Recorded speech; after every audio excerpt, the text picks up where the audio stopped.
大家好，今天我想带大家参观一下我的家。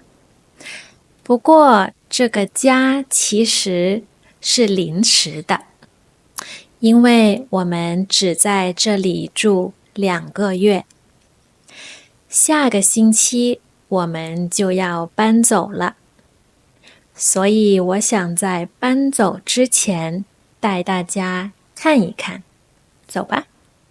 这是我们的卧室，卧室里面有一个很大的衣橱。这个卧室呢，它其实还连着一个浴室。这是我们平时在用的浴室。这是洗手台，这种我们叫双洗手台，就是2个洗手台在一起的。这种洗手台特别的方便。这是淋浴间，这个淋浴间有一个非常不合理的地方，就是它在墙上没有任何东西可以让我放沐浴露和洗发水，所以我就只能放在地上了。其实这个浴室旁边还有一个浴室，这是一个小一点的浴室，一般我男朋友在用。有一个不一样的地方，这个浴室呢，它是带着一个浴缸的，但是我基本没有在这里洗过澡，也没有在这里泡过澡。这个房子的结构也蛮奇怪的，它有一条这么长的走道，连接着各个房间和客厅。这是另外一个房间，我一般在这里工作。这是我画的画。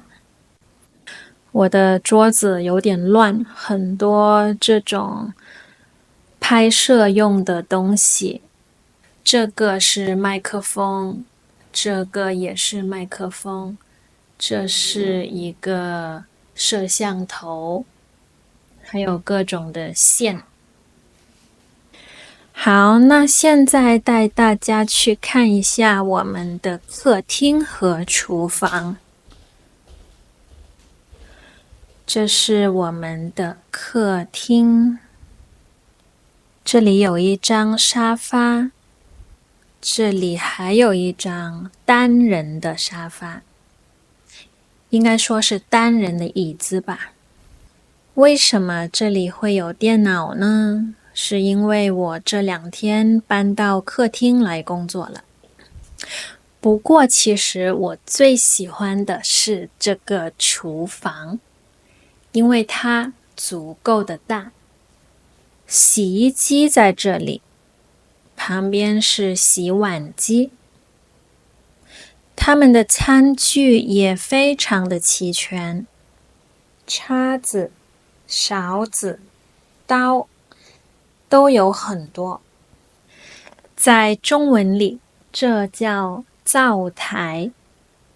平时我做饭用的最多的就是平底锅。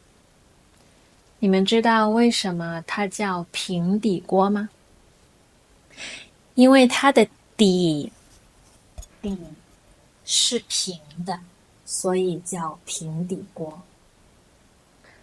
这个抽屉我用来放一些做菜的食材，有一些食材，比如说这些香料啊，是在中国超市买的。这个是火锅底料，你们吃过吗？还有很多这种水果干，因为我很喜欢放到酸奶里面。这个厨房还有一个好处，就是我可以一边做菜一边看电视。这里还有一个微波炉，一个烤箱，还有一个足够大的冰箱。其实冰箱里的食物已经不多了，因为我们下个星期就要走了，所以我们尽可能的想要消耗掉冰箱里的食物。